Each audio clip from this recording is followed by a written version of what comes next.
La République démocratique du Congo et le Rwanda viennent de signer 3 accords de coopération bilatérale portant sur la protection des investissements et l'exploitation de l'or.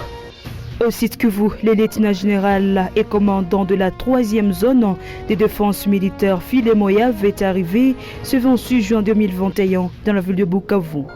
Le gouvernement provincial du Sud Kivu vient de mettre en place une commission chargée de mener les études d'impact environnemental.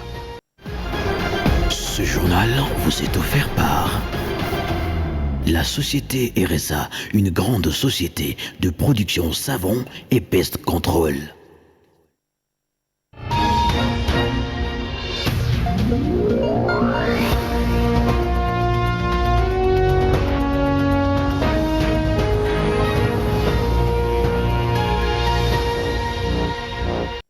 Merci de nous faire confiance pour vous informer. Et comme annoncé au sommaire de cette édition du journal, la RDC et le Rwanda ont signé ce samedi 26 juin 2021 à Goma. Nous sommes bel et bien au Nord Kivu. 3 accords de coopération bilatérale. C'était à l'issue d'un tête-à-tête entre le président Félix Tshisekedi et Paul Kagame. Le ministre sectoriel ont signé 3 accords.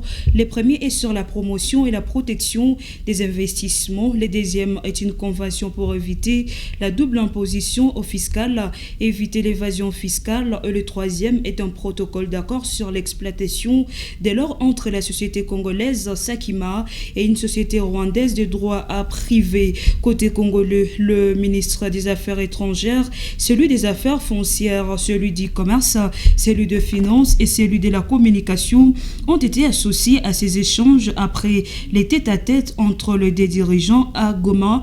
Il s'agit donc du président de la RDC, Félix-Antoine Tshisekedi, et le président Paul Kagame. Et retournons à présent au sud au Kivu, où le lieutenant-général et commandant de la 3e zone de défense militaire Philé Moyav est arrivé dans la ville de Bukavu depuis l'avant-midi de ce 26 juin 2021. Il a pour mission des commandements et des opérations dans sa zone opérationnelle. Justement, Bantouali nous signe cet élément du reportage. Au port Ious, le commandant de la 3e zone de défense a été accueilli par les généraux Bolingi Matani, Mwanga Latoni et Jean-Jacques Ilunga. Après les honneurs militaires et la revue des troupes, le lieutenant-général Philé Moyav Irunga devra s'atteler à sa mission, celle des commandements et des opérations. Pour les coordonnateurs et communicateurs de la 3e zone de défense, le capitaine Mavoudissa Nestor, le lieutenant-général Philé Moyav se rendra également dans les hauts plateaux pour différentes opérations. Le commandant 3e zone de défense, le lieutenant-général Yav Philémon, est en mission de commandement dans son secteur de responsabilité. Il est passé d'abord par Bunia où il a coordonné des opérations militaires. Son agenda vous sera révélé dans les heures qui suivent, mais ce qu'il faut retenir est qu'il est déjà sur place. Il va devoir tenir des réunions de commandement avec les commandants de grandes unités de la garnison de Bukavu. Rappelons que c'est le lieutenant-général Philé Moyav qui contrôle les provinces du Nord Kivu, Sud Kivu, Maniema, Ituri, Otuele, Bazuele et Tchopo.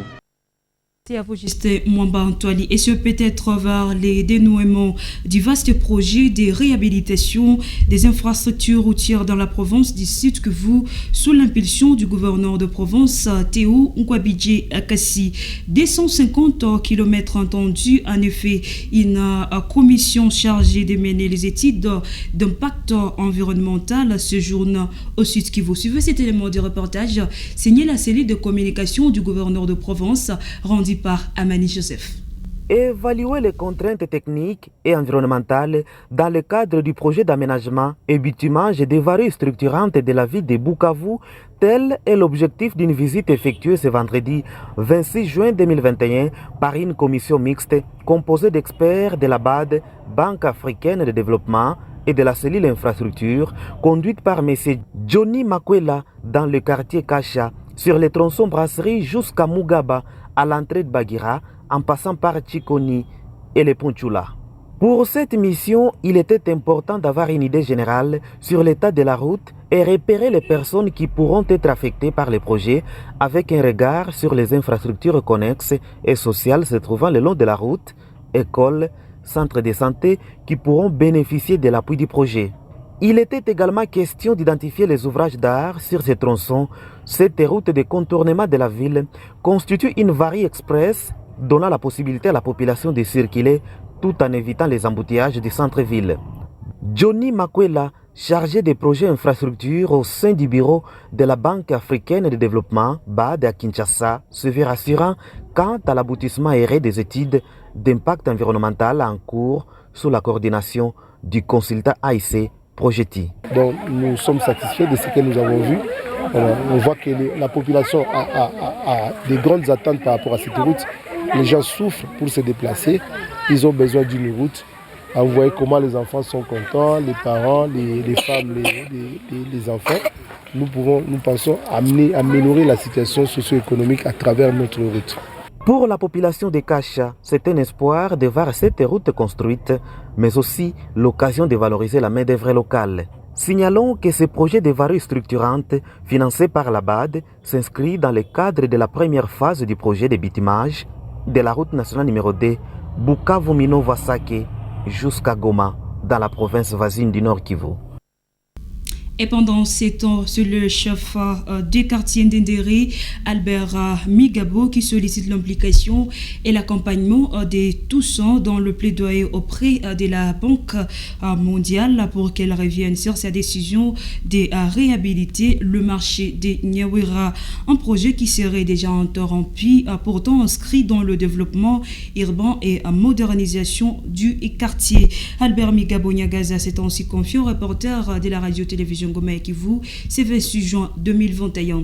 Albert Migabo, dont ses propos recueillis par notre confrère Eric Chocolat.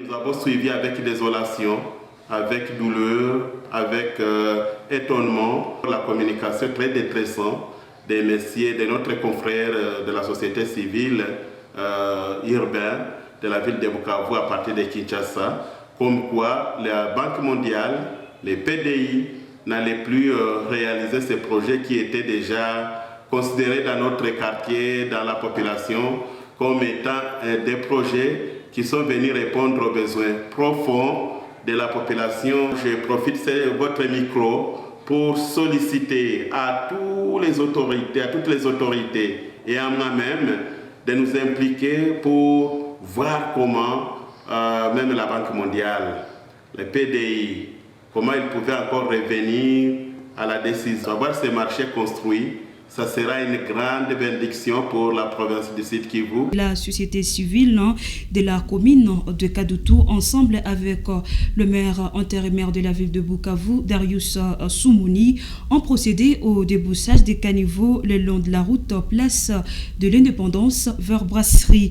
Des travaux avec commission lutter contre l'insalubrité dans cette partie de la province du Sud Kivu en particulier et de la ville de Bukavu. Christian Mukenge nous en dit plus. Bêche et pioche à la main, le femmes, jeunes et vieux de la société civile, sous la mobilisation de la mairie de Bukavu, ont pris d'assaut les caniveaux, bouchés des avenues Tubera au quartier Nkafou. Tous, comme un seul homme, ils ont débouché tous les caniveaux.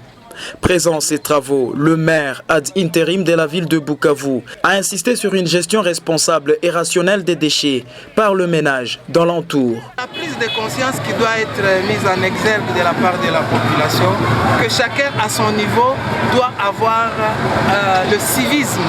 Et chacun à son niveau doit se dire ce que je fais, si je salis ma maison, je salis la rue, je salue la ville, je salis plutôt la maison, je salis la ville, je salis la République. Et donc nous devons avoir un devoir civique, un comportement citoyen pour gérer nos déchets à partir de nos ménages. Les organisations de la société civile, les conseils provinciaux de la jeunesse, le cadre de concertation de la société civile sous noyau de Nkafu et de Kadutu, tous ont participé à ces travaux. Sachez que le maire de la ville a appelé au respect strict des travaux communautaires chaque samedi dans la ville de Bukavu. Et c'est par là que nous bouclons cette grande édition du journal sur le tam-tam numérique. Sachez que partout dans le monde, vous pouvez également nous suivre sur notre site www.rtnk.org. Au revoir et prenez soin de vous. Ce journal vous a été offert par la société RSA, une grande société de production savon et pest control.